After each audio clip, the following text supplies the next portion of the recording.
जय हिंद प्यारे साथियों। कैसे हो आप सब? बिल्कुल मस्त होंगे। Unique study with Ajay YouTube channel पर आप सभी का बहुत बहुत स्वागत है। आईसीटी की जो हमारी सीरीज चल रही है और ये बिल्कुल अंतिम पड़ाव पर है। और आज की हम सीरीज में पढ़ने वाले हैं प्यारे साथियों इंटरनेट प्रोटोकॉल्स के बारे में।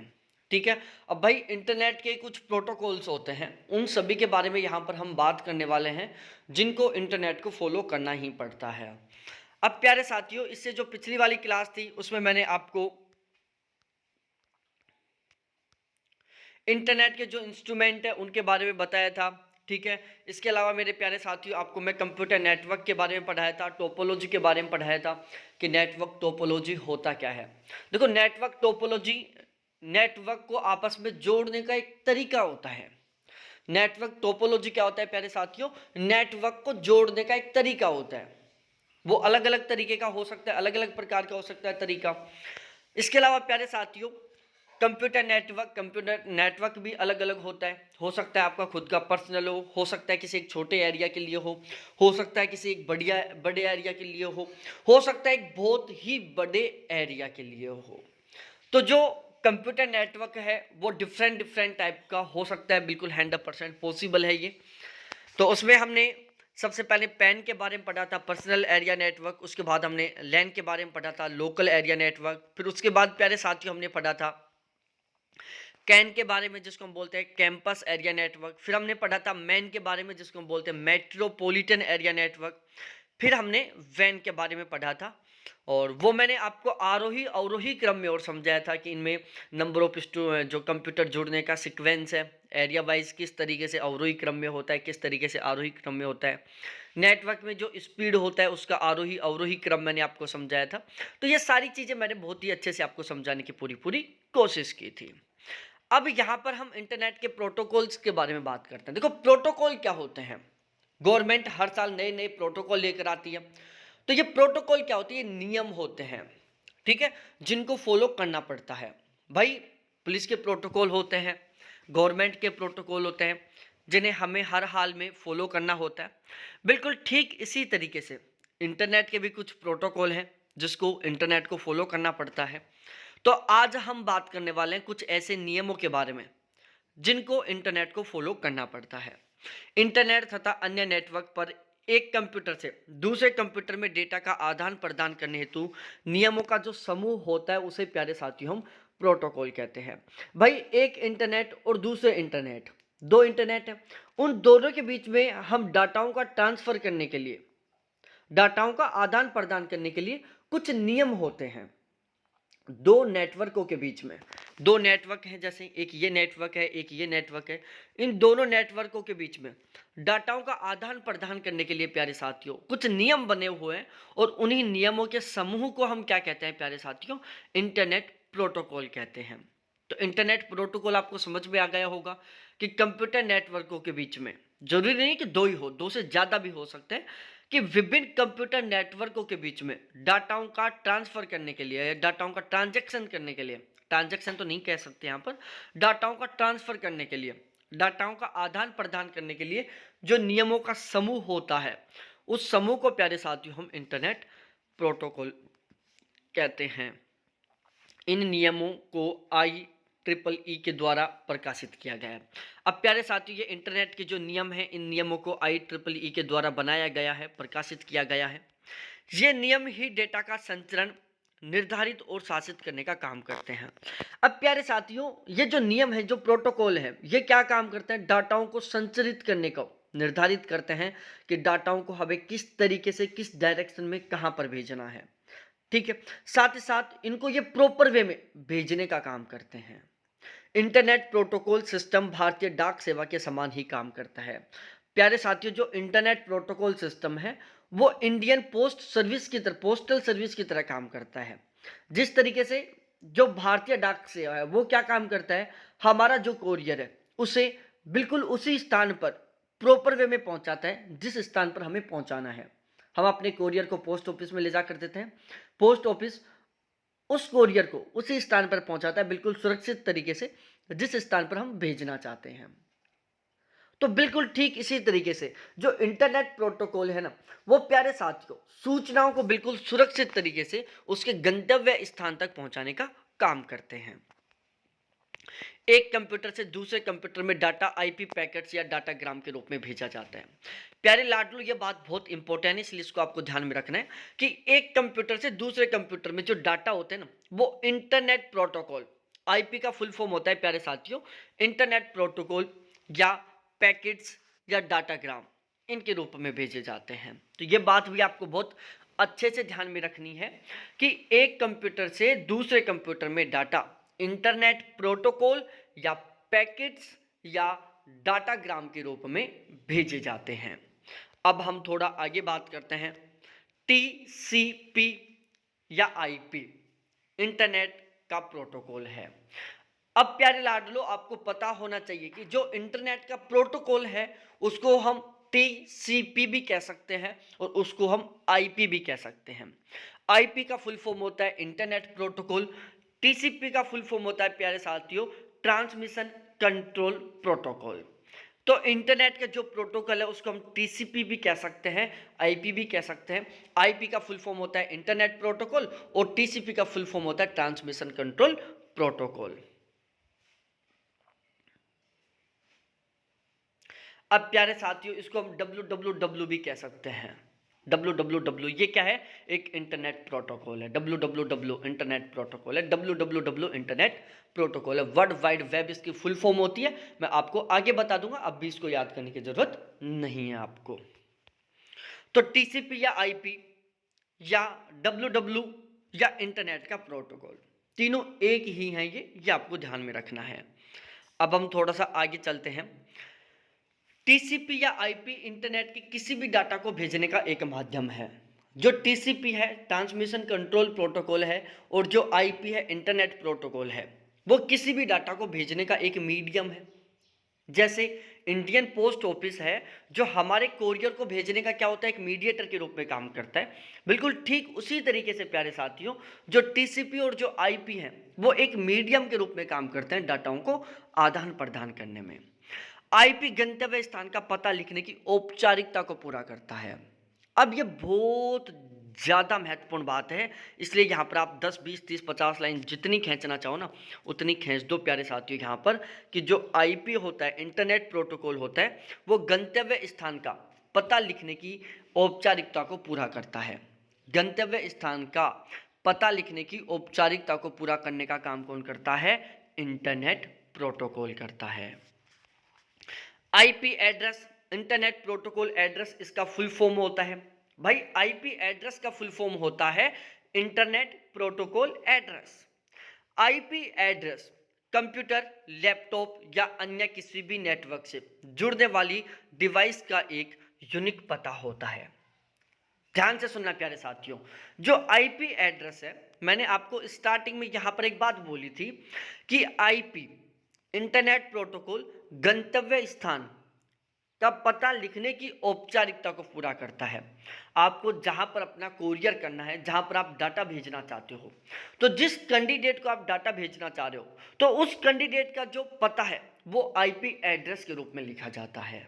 किसके रूप में? आईपी एड्रेस के रूप में लिखा जाता है। आईपी एड्रेस कंप्यूटर, लैपटॉप या अन्य किसी नेटवर्क से जुड़ने वाली डिवाइस का एक यूनिक पता होता है। प्रत्येक डिवाइस का आईपी एड्रेस अलग होता है।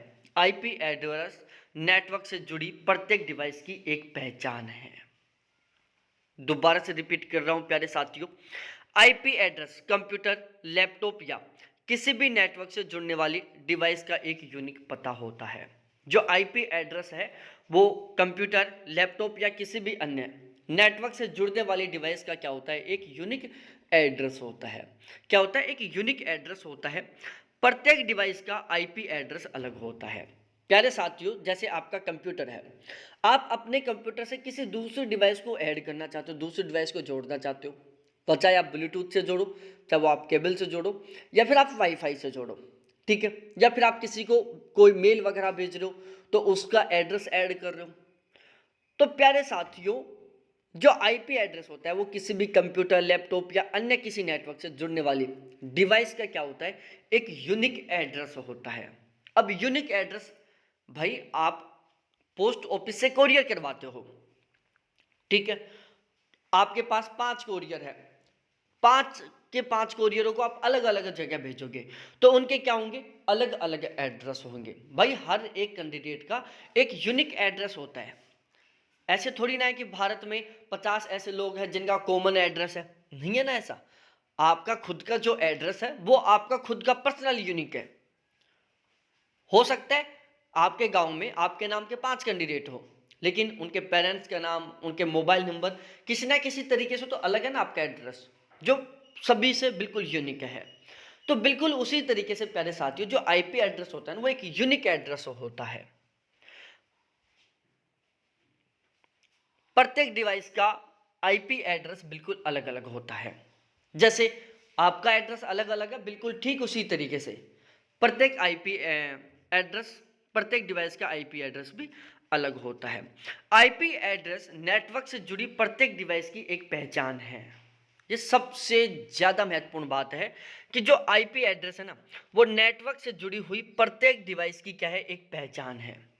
आईपी एड्रेस नेटवर्क से जुड़ी प्रत्येक डिवाइस की एक पहचान है। आईपी एड्रेस के कारण ही उचित डिवाइस पर सूचना का आदान प्रदान कर पाते हैं हम। प्यारे साथियों ध्यान से सुनना, आईपी एड्रेस की वजह से ही उचित डिवाइस पर हम सूचनाओं का आदान प्रदान कर पाते हैं। भाई हमें एक फिक्स पता होता है कि हमें सूचना कहाँ पर भेजनी है। यदि हमें फिक्स पता हो कि हमें सूचना वहाँ पर भेजनी है तो हम सूचना को बिल्कुल प्रॉपर वे में 100% सिक्योरिटी के साथ उसके एड्रेस पर भेज सकते हैं। तो जो कंप्यूटर के द्वारा हम जो सूचनाओं का आदान प्रदान करते हैं वो सारा सब कुछ किसकी बदौलत हो पाता है, आईपी एड्रेस की बदौलत हो पाता है। आईपी एड्रेस एक अंकगणितीय नंबर होता है। अब आईपी एड्रेस, अपना आईपी एड्रेस है, अपना जो एड्रेस है वो कैसे होता है, नाम में भी होता है, जिसमें अल्फ़ाबेट भी आते हैं और जिसमें कुछ नंबर भी आते हैं। जैसे आप अपना नाम लिखोगे, अल्फ़ाबेट में आ गया। आप अपने मकान का एड्रेस लिखोगे, वो अल्फ़ा नंबर में आ गया। भाई आपका नाम अल्फ़ाबेट में आ गया, आपके मकान का नंबर है जो प्यारे साथियों किस में आ गया, नंबर में आ गया। आपका जो पिन कोड है वो नंबर में आ जाएगा, आपके कॉन्टैक्ट नंबर नंबर में आ जाएंगे, आपका एड्रेस अल्फ़ाबेट में आ जाएगा। तो आपका जो एड्रेस है उसमें नंबर भी इंक्लूड है और उसमें अल्फ़ाबेट भी इंक्लूड है। लेकिन जो आईपी एड्रेस होता है ना वो 100% कंप्लीटली एक अंकगणितीय नंबर होता है। उसमें किसी तरीके के कोई अल्फ़ाबेट का यूज नहीं होता, उसमें केवल नंबर सीरीज यूज होती है। आईपी एड्रेस के 4 भाग होते हैं। अपना जो एड्रेस है उसका कोई फिक्स नहीं कि उसमें कितने भाग हो, बहुत सारे भाग हो सकते हैं, लेकिन आईपी एड्रेस का फिक्स होता है कि उसमें केवल और केवल 4 ही भाग होते हैं। चारों के चारों जो भाग हैं वो दशमलव के द्वारा एक दूसरे से अलग रहते हैं। आईपी एड्रेस में केवल 0 से 255 तक के नंबरों को शामिल किया जाता है। जैसे हम अपना नाम लिखते हैं, भाई जब हम अपना नाम लिखते हैं तो अल्फ़ाबेट में यदि हम नाम लिखेंगे तो उसमें फिक्स 26 अल्फ़ाबेट हैं, ए से जेड तक के फिक्स 26 अल्फ़ाबेट हैं। उन्हीं से घुमा फिरा कर हम अपना एड्रेस लिखेंगे। ऐसा थोड़ी ना कि चलो ABCD मेरे लिए 26 है, किसी के लिए 27 हो। है कोई ऐसा जिसने टोटल 27 ABCD ढूंढ रखी हो कि उसका नाम 27 अक्षर से आ रहा हो? पूरी दुनिया में जितने भी नाम है, मेरी नज़र में पूरी दुनिया में जितने भी नाम है सभी के नाम में केवल 26 अल्फ़ाबेट ही क्या कर रहे हैं, घूम रहे फिर रहे हैं।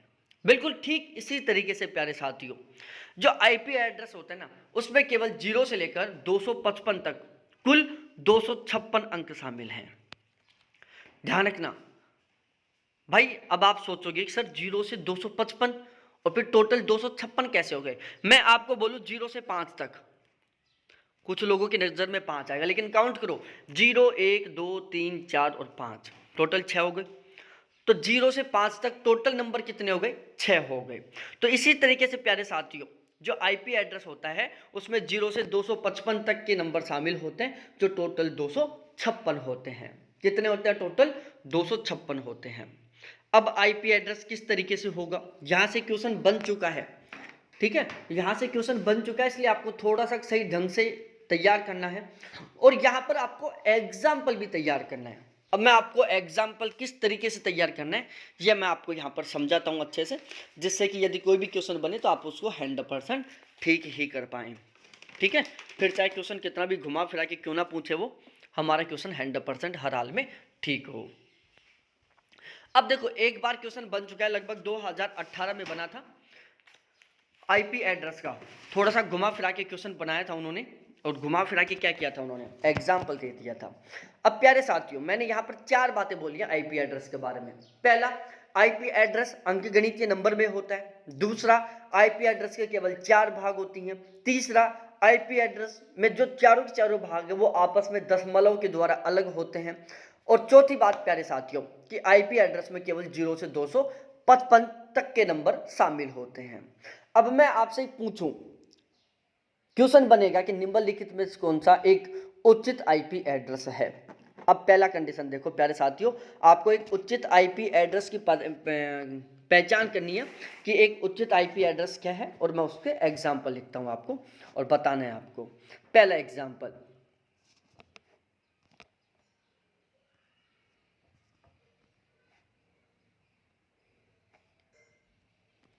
पहला एग्जाम्पल बना रहा हूं मैं।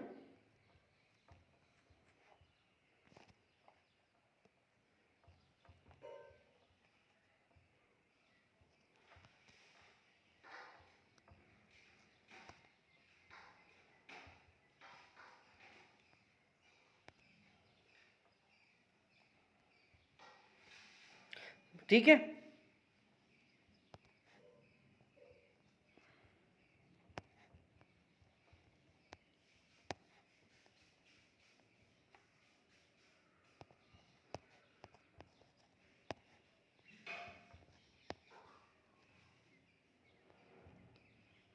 अब बताओ इनमें से उचित आईपी एड्रेस कौन सा है। बताओ प्यारे साथियों, यहाँ पर एक उचित वैलिड आईपी एड्रेस कौन सा है, ये आपको बताना है। यहाँ पर प्यारे साथियों 0, अब देखो आपको चारों की चारों विशेषताएं याद करनी है। ठीक है, सपोज दैट मैं एक 5वां एग्जाम्पल और बना देता हूँ, उस तरीके से भी पूछ सकता है वो।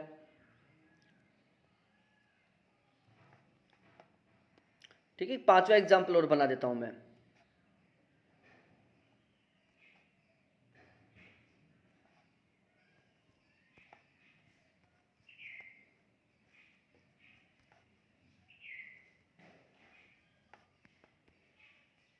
अब देखो यहाँ पर हम सही आईपी एड्रेस की पहचान कर रहे हैं। सबसे पहले हम ऑप्शन 5 को लेते हैं।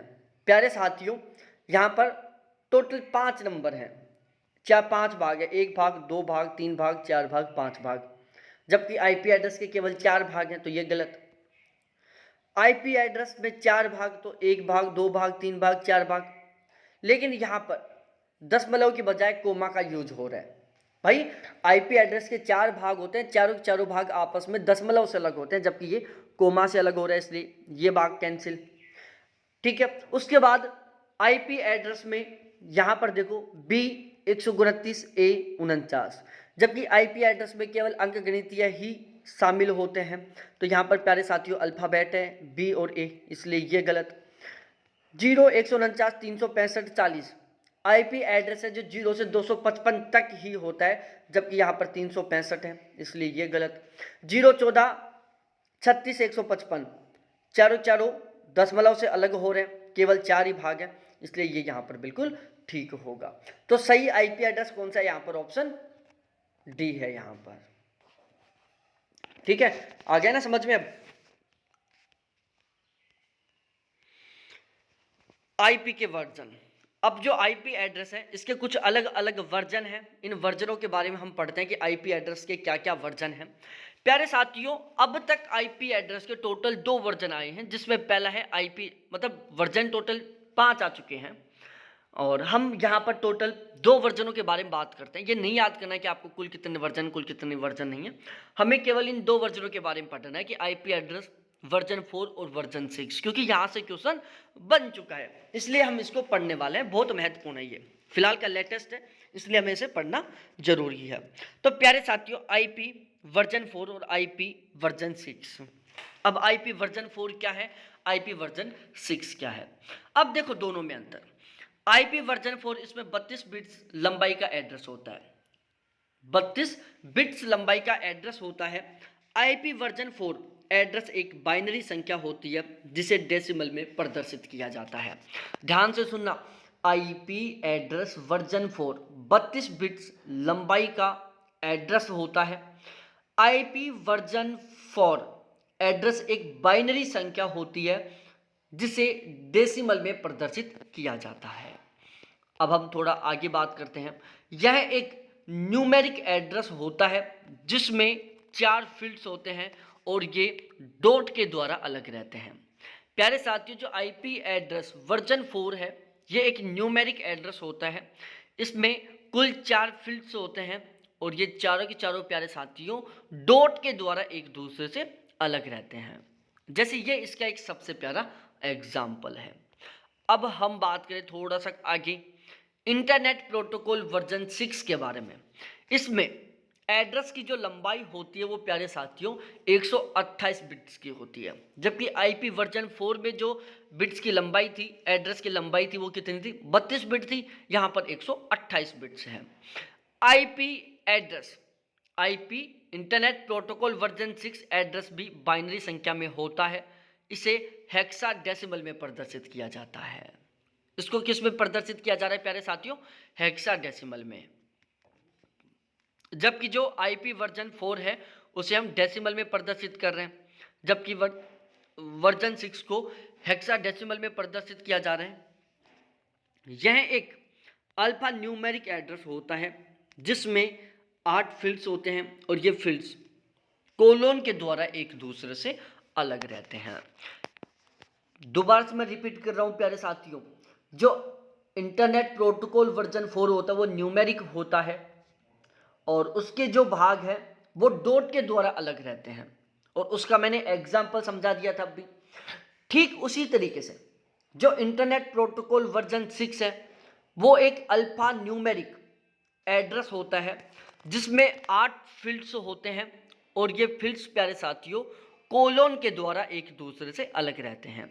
जैसे कि इस तरीके से 2001 हो गया, OBC 9 हो गया, 000A हो गया। मतलब ये आपको ध्यान रखना है कि इसमें चारों के पेयर बनते हैं, 1 pair, 2 pair, 3 pair, 4 pair, 5 pair.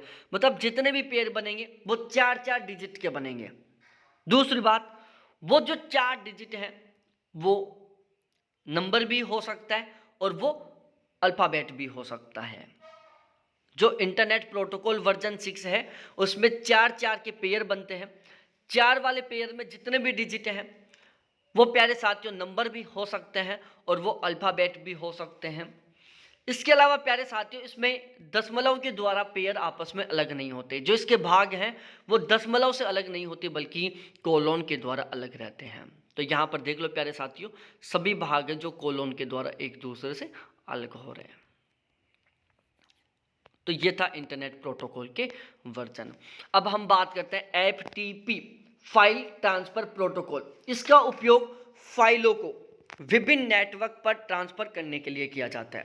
यदि आप फाइलों को अलग अलग नेटवर्क पर ट्रांसफर करना चाहते हो, यदि आप फाइलों को अलग अलग नेटवर्क पर ट्रांसफर करना चाहते हो तो आपको FTP, फाइल ट्रांसफर प्रोटोकॉल का यूज करना होगा।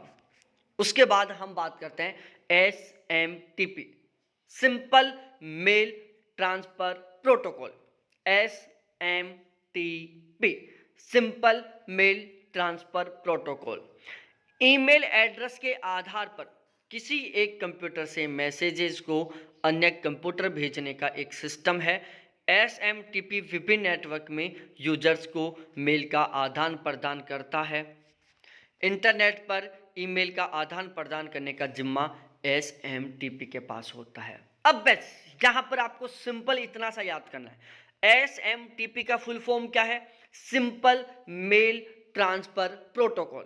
मतलब यदि आप इंटरनेट पर ईमेल के माध्यम से डाटाओं का या मैसेजेस का या सूचनाओं का जो आदान प्रदान कर रहे हो, ये जिम्मेदारी किसके पास होती है, SMTP के पास होती है कि मैं ईमेल के द्वारा जो भी आप सूचनाओं का आदान प्रदान कर रहे हो, ईमेल के द्वारा जो भी आप सूचनाओं का आदान प्रदान कर रहे हो प्यारे साथियों, तो वो जिम्मा किसके पास होता है? SMTP के पास होता है, सिंपल मेल ट्रांसफर प्रोटोकॉल के पास होता है।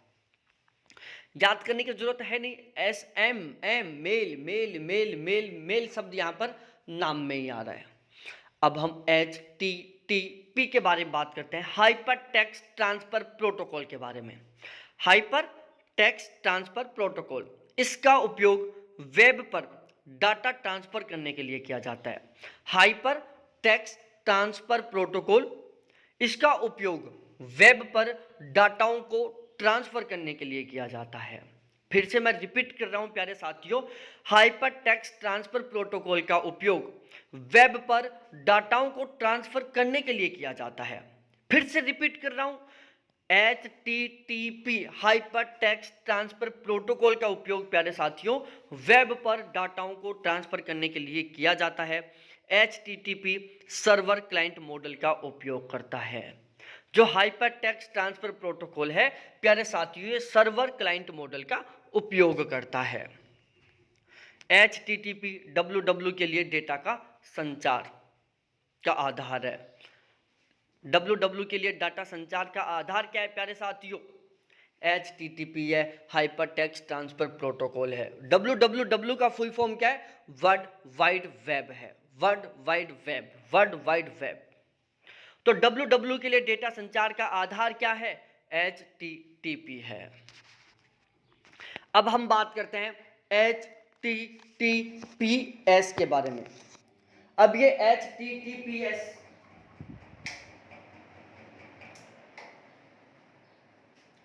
अब हम बात करते हैं यहां पर HTTPS के बारे में। ये HTTPS क्या है? Hyper text transfer protocol secure. दोबारा से याद रखना प्यारे साथियों इसकी फुल फॉर्म। हाइपर, H का मतलब हो गया हाइपर, T का मतलब हो गया टेक्स्ट, फिर T का मतलब हो गया ट्रांसफर, फिर P का मतलब हो गया प्रोटोकॉल और S का मतलब हो गया सिक्योर। मतलब hyper text transfer protocol secure, इसका उपयोग संचारित डेटा को साइबर अटैक से बचाने के लिए किया जाता है। इवस डोपिंग से बचाने के लिए किया जाता है, साइबर अटैक से बचाने के लिए किया जाता है। तो HTTPS का प्रयोग क्यों किया जाता है प्यारे साथियों? डाटाओं को साइबर अटैक से बचाने के लिए। तो प्यारे साथियों, हम जब डाटाओं का आदान प्रदान करते हैं तो उन डाटाओं को साइबर अटैक से बचाने के का काम कौन करता है? तो वो करता है HTTPS। अब हम आगे बात करते हैं IMAP, internet message access protocol. Internet message access protocol IMAP का फुल फॉर्म है। IMAP का फुल फॉर्म क्या है? Internet message access protocol. Email से सर्वर तक पहुंचने के लिए एक स्टैंडर्ड प्रोटोकॉल होता है। ध्यान से सुनना प्यारे साथियों, ईमेल से सर्वर तक पहुंचने के लिए एक स्टैंडर्ड प्रोटोकॉल है। यह क्लाइंट एवं वेब सर्वर के बीच में संबंध स्थापित करता है। दोबारा से ध्यान से सुनना प्यारे साथियों, IMAP internet message access protocol email से सर्वर तक पहुंचने के लिए एक स्टैंडर्ड प्रोटोकॉल है। ये ईमेल से सर्वर तक पहुंचने का एक स्टैंडर्ड प्रोटोकॉल है। यह क्लाइंट एवं मेल सर्वर के बीच में संबंध स्थापित करने का काम करता है। तो क्लाइंट और मेल सर्वर के बीच में संबंध बनाने का काम कौन कर रहा है प्यारे साथियों? IMAP कर रहा है। अब हम बात करते हैं POP3 के बारे में, पोस्ट ऑफिस प्रोटोकॉल थर्ड के बारे में। POP post office protocol third. POP एक क्लाइंट सर्वर प्रोटोकॉल है। सबसे महत्वपूर्ण बात, POP पोस्ट ऑफिस प्रोटोकॉल। तो पोस्ट ऑफिस प्रोटोकॉल जो थर्ड है वो प्यारे साथियों क्या है? एक क्लाइंट सर्वर प्रोटोकॉल है, जिसका कार्य इंटरनेट पर उपलब्ध मेल सर्वर में से मेल को डाउनलोड कर क्लाइंट के मेल सॉफ्टवेयर तक पहुंचाना है। प्यारे साथियों, POP3 post office protocol third क्या काम कर रहा है? जो POP3 है, जो पोस्ट ऑफिस प्रोटोकॉल थर्ड है, ये एक क्लाइंट सर्वर प्रोटोकॉल है। क्लाइंट और सर्वर प्रोटोकॉल का मतलब है, क्लाइंट तो वो हो जाता है जो यूज कर रहा है, जैसे हम क्लाइंट होंगे, हम यदि इंटरनेट का यूज कर रहे हैं, तो सर्वर कौन होगा, जो कंप्यूटर के अंदर बैठा है, जो हमें सुविधाएं देने का काम कर रहा है। तो जो POP है वो क्या है प्यारे साथियों, एक क्लाइंट सर्वर नेचर का प्रोटोकॉल है। इसका कार्य इंटरनेट पर उपलब्ध मेल सर्वर में से, जो POP3 है, इसका काम क्या होता है कि इंटरनेट पर उपलब्ध मेल सर्वर में से मेल को डाउनलोड करता है और उस मेल को ये क्लाइंट तक पहुंचाने का काम करता है। तो मेल सर्वर में से मेल को डाउनलोड करके क्लाइंट तक पहुंचाने का काम कौन कर रहा है प्यारे साथियों, POP3 करता है, जिसको हम क्लाइंट सर्वर प्रोटोकॉल भी कहते हैं। SMTP का प्रयोग मेल भेजने के लिए किया जाता है, सिंपल मेल ट्रांसफर प्रोटोकॉल। तो सिंपल मेल ट्रांसफर प्रोटोकॉल का प्रयोग क्यों कर रहे हैं हम, मेल को भेजने के लिए कर रहे हैं। जबकि IMAP एंड POP3 को मेल प्राप्त करने के लिए उपयोग किया जाता है। अब ये बात आप थोड़ा सा अलग तरीके से याद कर लेना कि SMTP का प्रयोग हम मेल भेजने के लिए करते हैं, जबकि IMAP और POP3 का प्रयोग हम मेल प्राप्त करने के लिए कर रहे हैं। तो IMAP और POP3 के द्वारा हम मेल प्राप्त करने का काम करते हैं, वहीं SMTP के द्वारा प्यारे साथियों हम मेल भेजने का काम करते हैं। UDP यूजर डाटाग्राम प्रोटोकॉल, इसका फुल फॉर्म होता है यूजर डाटाग्राम प्रोटोकॉल। ये आपको पता होना चाहिए कि UDP का फुल फॉर्म क्या है। यूजर डाटाग्राम प्रोटोकॉल इसका फुल फॉर्म होता है। यह बिल्कुल TCP के समान होता है। जो UDP है प्यारे साथियों, वो बिल्कुल एज इट इज TCP के समान होता है, मतलब ट्रांसमिशन कंट्रोल प्रोटोकॉल के समान होता है। UDP की कार्य क्षमता TCP की तुलना में कम होती है। यह भी ध्यान रखना आप प्यारे साथियों कि जो UDP होता है ना, यूजर डाटाग्राम प्रोटोकॉल होता है, वो बिल्कुल 100% TCP के समान होता है। यदि हम TCP और UDP की जो वर्किंग कैपेसिटी है उसके बीच में अंतर की बात करें, तो प्यारे साथियों जो TCP है वो UDC की तुलना में क्या होता है, ज़्यादा पावरफुल होता है। UDP छोटे आकार के डाटा पैकेट्स का ट्रांसफर करता है, जबकि जो TCP है वो बहुत लार्ज साइज के जो डाटा पैकेट्स हैं उनका भी वो बिल्कुल आसानी से ट्रांसफर कर देता है। तो UDP का हम प्रयोग करते हैं छोटे आकार के डाटा पैकेट्स को ट्रांसफर करने के लिए, जबकि हम TCP का उपयोग करते हैं बड़े आकार के डाटा पैकेट्स का ट्रांसफर करने के लिए। टेलनेट टर्मिनल नेटवर्क इसका फुल फॉर्म है। टेलनेट इसका फुल फॉर्म है terminal network.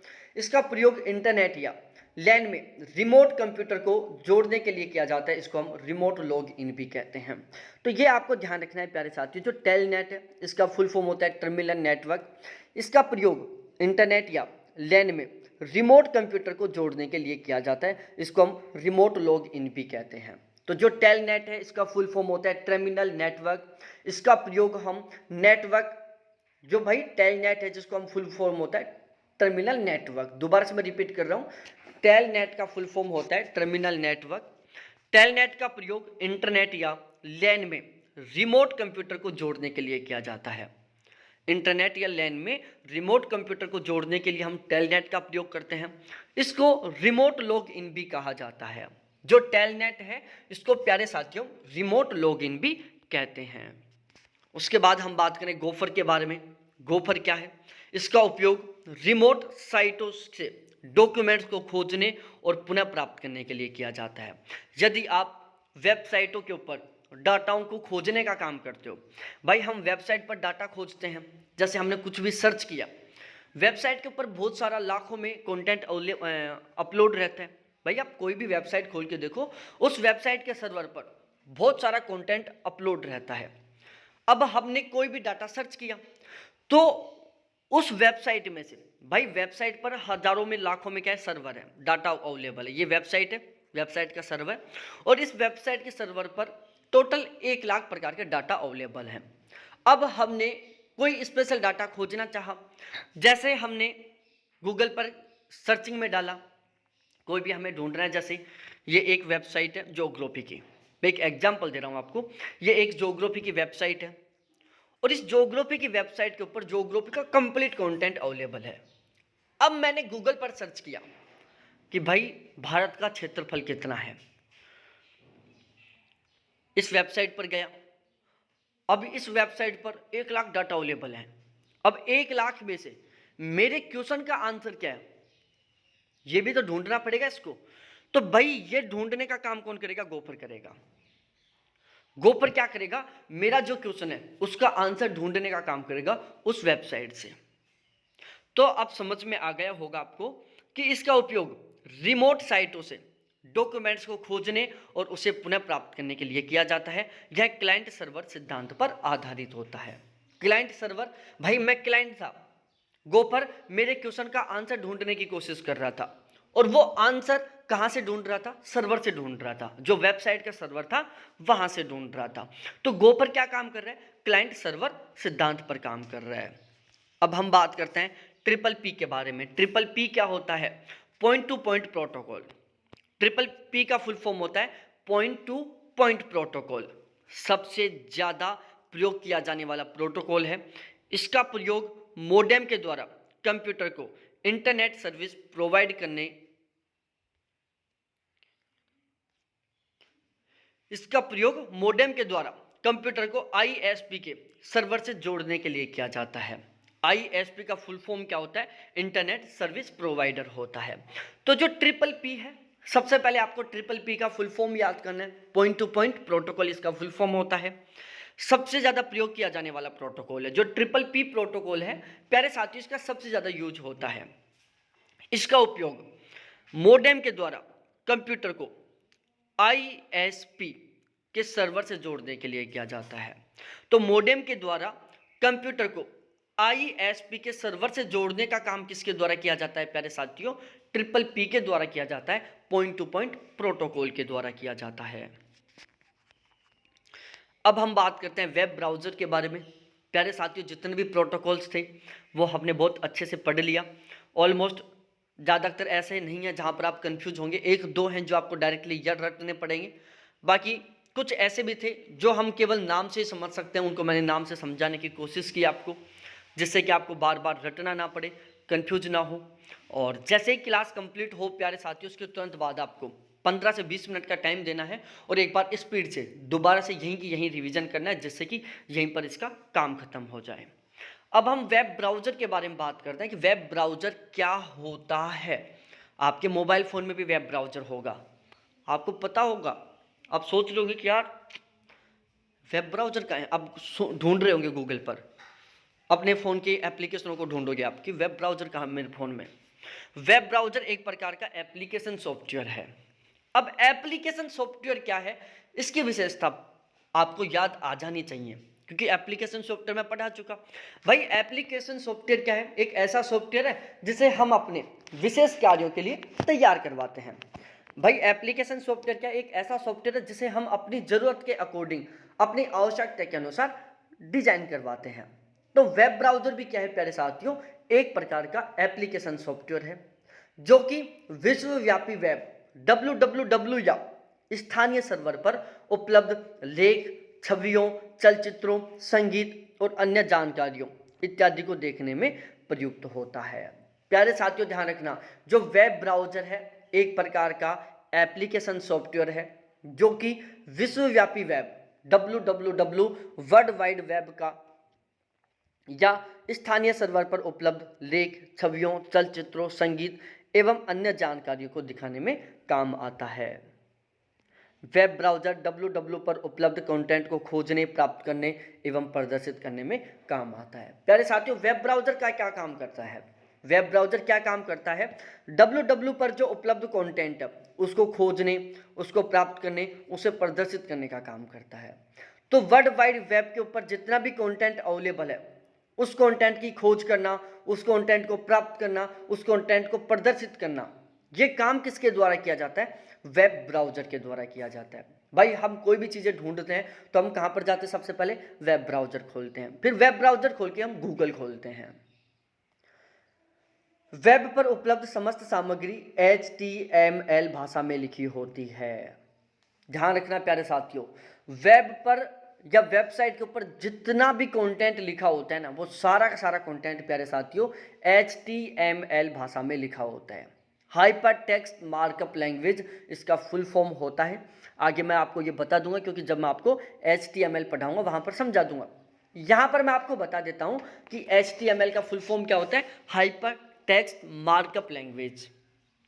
Hyper text markup language HTML का फुल फॉर्म होता है। तो वेब पर उपलब्ध समस्त सामग्री HTML भाषा में लिखी होती है।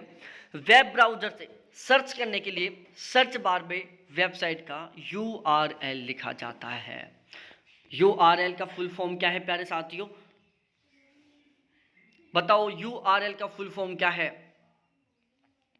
लास्ट में रिसोर्स लोकेटर आएगा, यूनिफॉर्म रिसोर्स लोकेटर। तो वेब ब्राउजर से सर्च करने के लिए सर्च बार में हम वेबसाइट का URL लिखते हैं प्यारे साथियों। यहाँ से कम 20 बार क्वेश्चन बन चुका है कि वेब ब्राउजर से सर्च करने के लिए हम सर्च बार में वेबसाइट का क्या लिखते हैं। Option 1 URL, option B address, option C protocol लिख दिया, ऑप्शन डी www लिख दिया। तो आपको ये ध्यान रखना है सीधे सीधे तौर पर कि वेब ब्राउजर से सर्च करने के लिए हम सर्च बार में वेबसाइट का URL टाइप करते हैं। अब हम बात करते हैं वेब ब्राउजर के उदाहरण। जो वेब ब्राउजर हैं उनके उदाहरण जैसे गूगल क्रोम है। तो जो गूगल क्रोम है ना, आपके फ़ोन में अवेलेबल है गूगल क्रोम। अब भी देखो, आप आपके फ़ोन में ऑलरेडी आता है, आपने कभी इंस्टॉल नहीं किया होगा, ऑलरेडी था आपके फ़ोन में। तो गूगल क्रोम क्या है, एक वेब ब्राउजर है। नेटस्केप नेविगेटर क्या है, एक वेब ब्राउजर है। मोजिला फायरफॉक्स क्या है, एक वेब ब्राउजर है। इंटरनेट एक्सप्लोरर क्या है, एक वेब ब्राउजर है। सफारी क्या है, एक वेब ब्राउजर है। ओपेरा ब्राउजर क्या है, एक वेब ब्राउजर है। तो ये टोटल 6 वेब ब्राउजर के उदाहरण हैं। यहाँ से क्वेश्चन बन सकते हैं।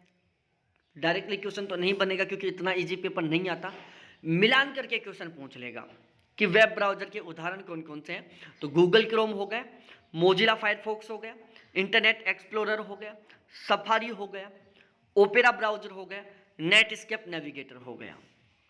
तो ये टोटल 6 क्या है मेरे प्यारे साथियों, वेब ब्राउजर के उदाहरण हैं। Google Chrome, Mozilla Firefox, internet explorer, safari, opera browser और नेटस्केप नेविगेटर। ये 6 क्या हैं, वेब ब्राउजर के उदाहरण हैं। क्या है प्यारे साथियों, वेब ब्राउजर के उदाहरण हैं जो आपको अच्छे से पता होने चाहिए।